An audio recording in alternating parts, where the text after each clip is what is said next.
বন্ধুরা দেখো, তোমাদেরকে আজ আমি আর একটা নতুন টিফিনের রেসিপি নিয়ে চলে এসেছি লাঞ্চ বক্সের বাচ্চাদের জন্য স্কুলে। তো দেখো, আমি প্রথমে এখানে চিড়াটা ভালো করে ধুয়ে নিয়েছি। ধোয়ার পরে চিড়াটা এটাতে ঢেলে দিলাম গামলাতে। ঢালার পরে দেখো, এটার সাথে আমি সুজি মেশাবো, আন্দাজ মতন সুজি আর দই দেবো। সুজি আর দই আর নুন দিয়ে প্রথমে এটা মেখে 10-15 মিনিটের জন্য রেখে দেবো। এটা সকালে আমি ছেলেদের লাঞ্চের জন্য বানাচ্ছি। এখন তো অনেক সকালে স্কুল হয়ে গেছে, তাই হালকা ফুলকা আর যাতে জলদি হয়ে যায় সেরকমই টিফিন বানানোর চেষ্টা করি। কারণ বাচ্চাদের জলদি ছুটি হয়ে যাচ্ছে, সেই জন্য বেশি ভারী খাবার তো দিয়ে কোনো লাভ নেই।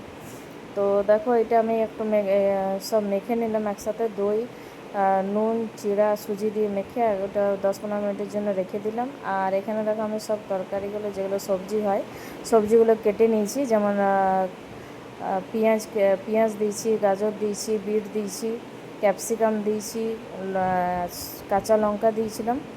আর তার সাথে দেখো গোটা জিরা দিয়ে দিয়েছি, গোটা জিরা, একটু ধনা গুঁড়া, একটু জিরা গুঁড়া, আর একটু তোমার বেকিং সোডা দিয়েছি, কারণ যাতে একটু ফুলে জিনিসটা। তো এটা আমি বানাবো। এটা অবশ্যই ঘরে বানিয়ে দেখো, খুব হেলদি হচ্ছে, কারণ এতে তো সব হেলদি খাবারই দিয়ে আছে, অনেক রকমের তরকারি দিয়ে আছে। আর বিট, গাজর এগুলো তো বাচ্চারা খেতে চায় না এমনি, তো তাই চেষ্টা করি যতটা আমি ওদিকে খাওয়াতে পারবো সব জিনিসের সাথে মিলিয়ে একটু ভালোভাবে কিছু বানিয়ে দেওয়ার চেষ্টা করি, যাতে ওদের শরীরের জন্য ভালো হয় আর ওরা সব জিনিসটা খেতেও পারে। তো বাচ্চারা দেখবে পছন্দ করে না, বিট গাজরটা একদম পছন্দ করে না, খেতে চায় না এমনি। তো এগুলোর সাথে মিশিয়ে দিলে না খেয়ে নেয়। তো দেখো, আমার এটা হয়ে গেছে। কাঁচা লঙ্কাটা আগে দিতে ভুলে গেছিলাম, তো লঙ্কাটা আন্দাজ মতন দেবে।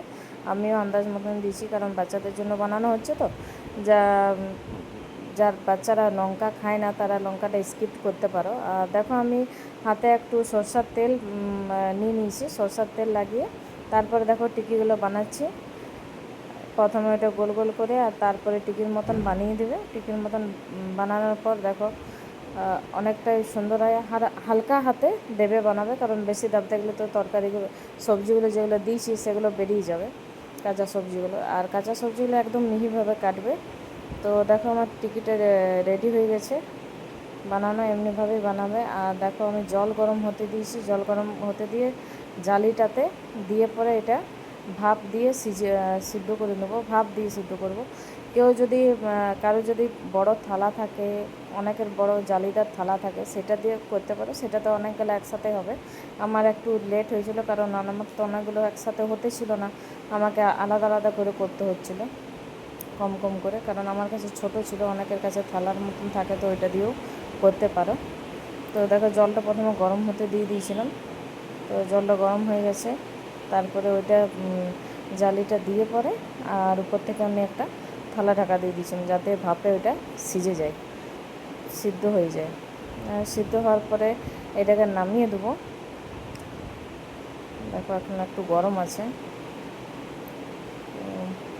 গরম আছে ওই জন্য নামাতে পারছি না। গরম গরম নামালাম, বাট এটা এখন আমি ভাজতে পারবো না, কারণ এখন খুব গরম আছে, ভেঙে যাওয়ার ভয় থাকে। তো একটু ঠান্ডা হোক, তারপরে করব। তো দেখো, ঠান্ডা হয়ে গেল। ঠান্ডা হওয়ার পরে দেখো, প্যানের মধ্যে আমি তেল দিয়ে দিয়েছি, সরষার তেল দিয়েছি। আর গোটা সরষা, কালো সরষা আর সাদা হলুদ সরষা এগুলো দিয়েছি। তার সাথে কারি পাতা দিয়েছি। কারি পাতা দিয়ে আর এগুলো দিয়ে দিলাম টিকিগুলো দিয়ে একটু ভেজে নেবো। আমার ফ্রাই প্যানটা ছোটো হয়ে গেছিলো, তার জন্য আমি এটা তারপরে কড়াইয়ে ডিস্ট্রিবিউট করে দিলাম, কারণ প্যানটা তো হচ্ছিলো না, ছোটো হয়ে গেছিলো।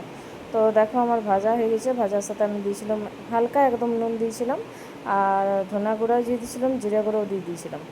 তো ভাজা কমপ্লিট হওয়ার পরে দেখো কত সুন্দর লাগছে দেখতে, দেখতেও ভালো লাগছে, বাচ্চারা খেতেও ভালো লাগবে। আর তারপরে দেখো, সসের সাথে দিয়ে দাও, বাচ্চারা খুব মন দিয়ে খাবে। তো দেখো, আমার ছেলে খাচ্ছে, বলছে মা খুব দারুণ হয়েছে, খুব সুন্দর লাগছে খেতে।